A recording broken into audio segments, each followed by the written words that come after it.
I'd been hearing it for months. Carnival music in the dead of night, coming from the cellar.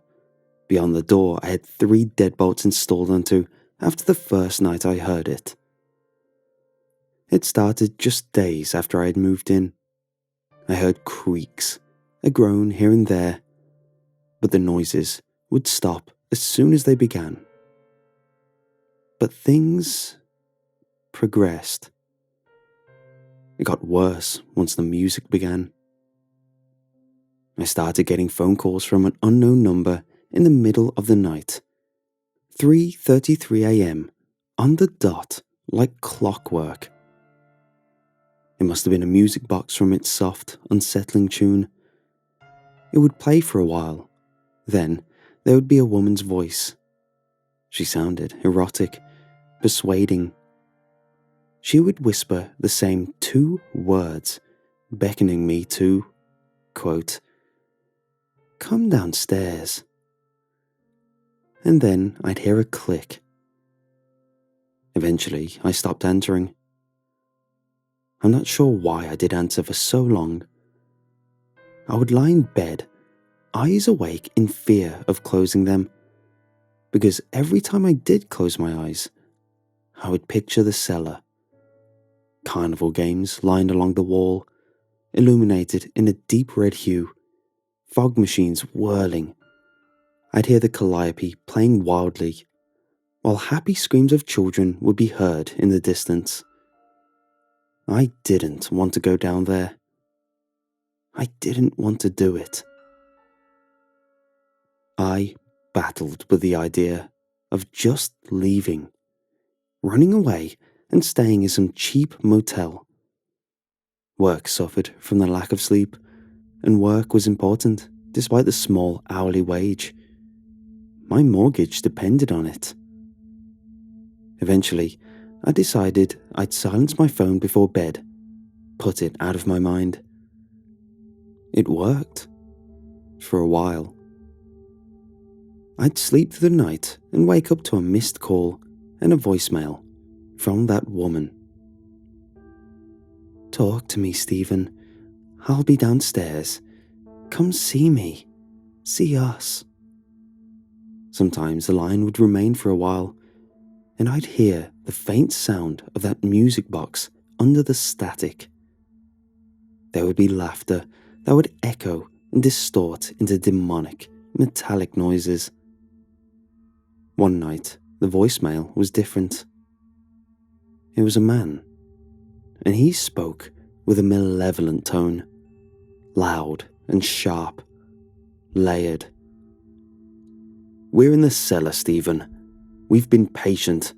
Locked doors won't keep us here forever. Come and see us. The carnival is ending soon." Music played in the background. It was louder this time, off key. I heard a calliope again, playing furiously. It was sloppy, rushed. With urgency, I grabbed a few necessities and left. Passing the cellar door, the music was louder than it had ever been, and the handle shook. The deadbolts were rattling. I stayed at a friend's house for the rest of that night. Gabriel was a successful, well-built man with long, wavy, sun-bleached hair that always seemed to be in his face. He would do that subtle hair flip with a flick of his head almost as often as he blinked. Gabe wasn't me. We had been best friends since childhood. I'd like to say I was the brains and he was the brawn, but he just had the brawn. I have no brains. Never did. Gabe went off to college on some baseball scholarship, while I worked my way up management at the Wiggly Pig. One would say I lived vicariously in Gabe's shadow. He made us a quick breakfast, eggs and waffles. I wasn't hungry. I was still trying to stop sweating. "I can't eat. You have no idea. Is there a demonic carnival operating in your basement?" He cut a huge piece of butter off the stick and slapped it on his 4 stack of waffles. Nah, but it's your house we're talking about here. He took a huge bite of his food. If it were my house, I'd take control. I wouldn't let anything scare me out of my own house. Who pays the mortgage, Steve? You, or whatever is in that cellar? My jaw went sideways. I pay the mortgage, Gabe. Phone calls in the middle of the night wouldn't freak you out? Your cellar door shaking, about to break from its hinges doesn't scare you?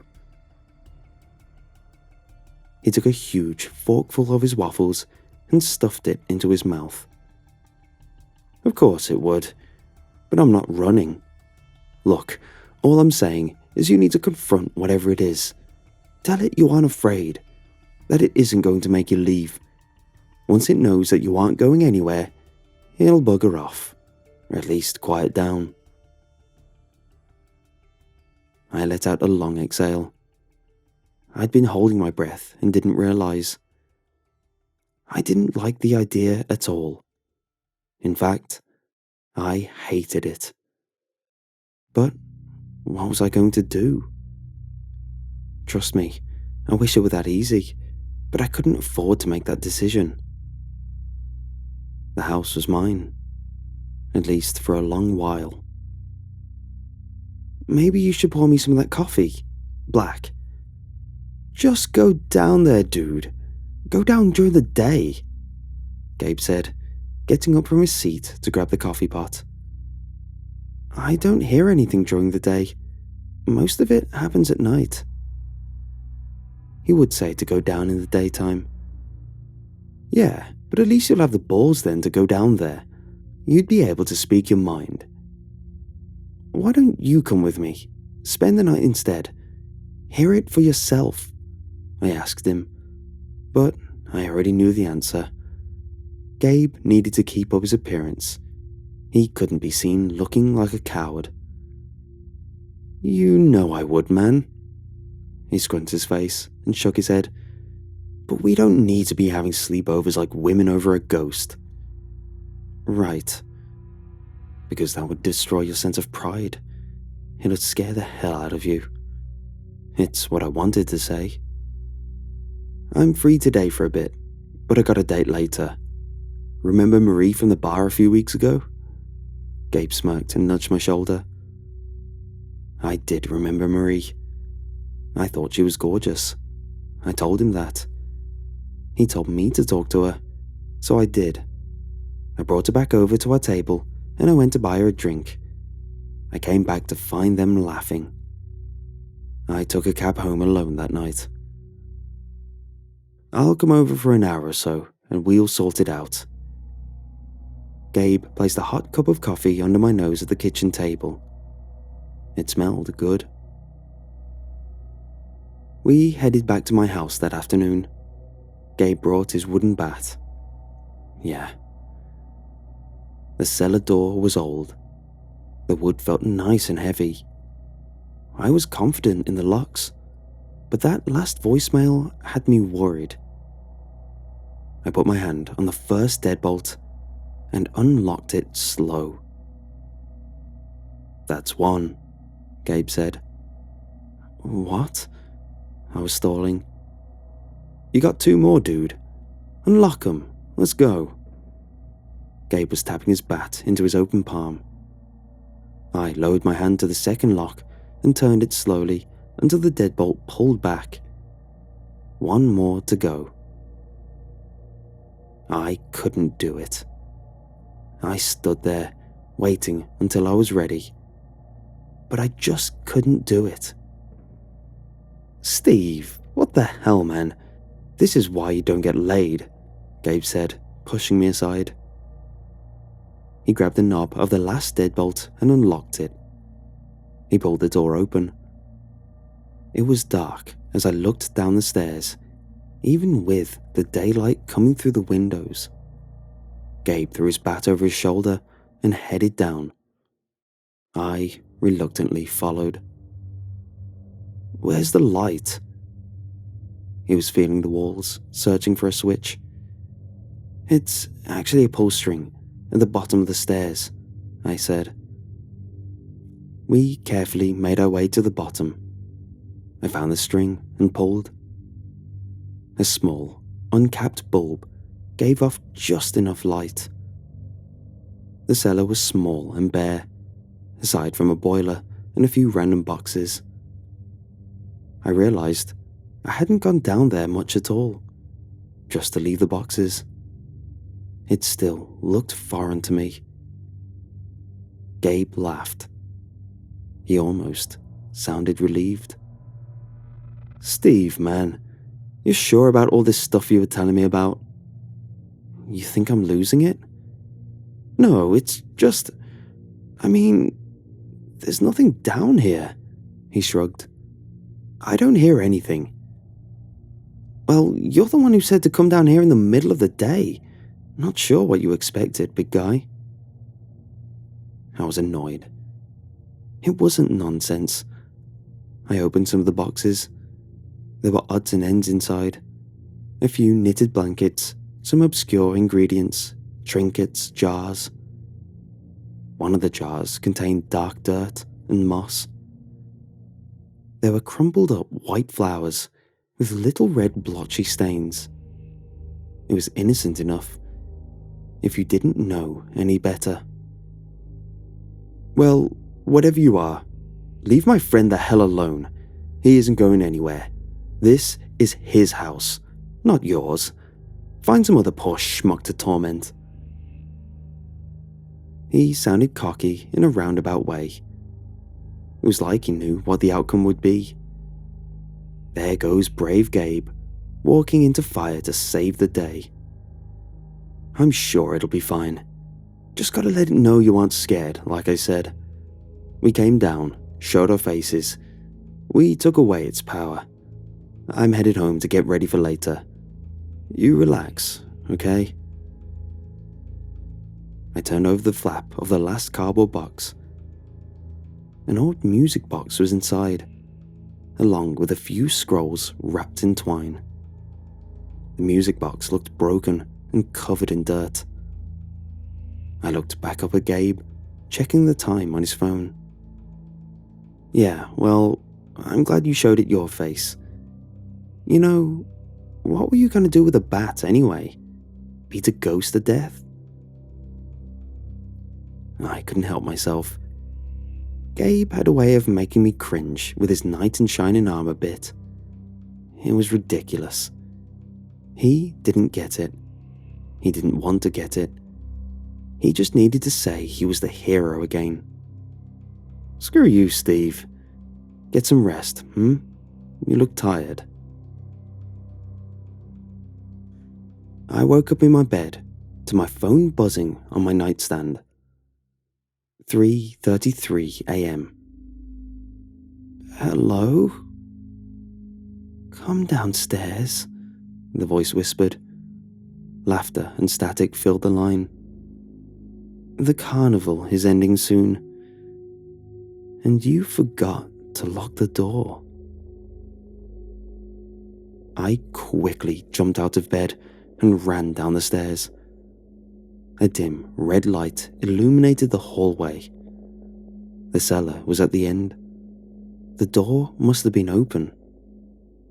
Music played so loud it hurt my ears. The gas-powered sounds of a calliope filled the hall, with the smell of popcorn and cotton candy. Laughter burst down the hallway like a sonic boom. Pictures flew off the walls, barely missing me as they shattered. Voices called from me from down the hall. I felt drawn to them. "Come see us, Stephen. The carnival is ending soon. You can't miss it. You forgot to lock the door. Come see us." I made my way to the cellar. The door was open wide. I was blinded by beams of red light from the bottom of the stairs. I heard a hearty laugh. "Oh, Stephen, you made it." The ringleader greeted me at the stairs.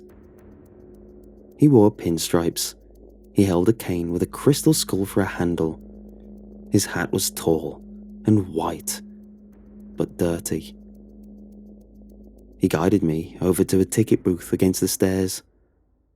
A woman with an open wound across her neck sat on a stool inside. She handed me a ticket through a hole in the glass separating us. "Glad you can join us, Stephen. Enjoy." Her voice was airy. The games seemed to go on for miles. The cellar had no end. There were so many people playing. It was hot. The air had a strong scent of copper or iron. I could taste it. I couldn't see much through the fog, but I could make out the first game. A feat of strength. A tower lined with red lights stood miles high through a large hole that went through the entire house, through the roof. I could see the night sky. There was a full blood moon. No stars. A tiny, stocky man with a lopsided face handed me a mallet. "You look like a strong guy. Strike the head, Stephen. Win a prize," he said. He waved his hand towards Gabe's severed head on a pedestal in front of the tower. His mouth agape, eyes freshly plucked. Long blonde hair hung over the side. It wore a baseball cap, with New Derry Devils written in script above the rim. I raised the mallet up over my head with both hands and brought it down hard. I heard a wet crunch and watched the clear capsule with two eyeballs, still attached to the nerves inside, skyrocket up through the tower. The lights lining the tower changed to bright white as it travelled. Mushy, red, and grey bits of flesh of skull stuck to my clothes. I laughed. I couldn't stop until I heard the ding when the capsule hit the top. A beautiful, long-legged woman in a red dress and black heels would take my hand from beside me.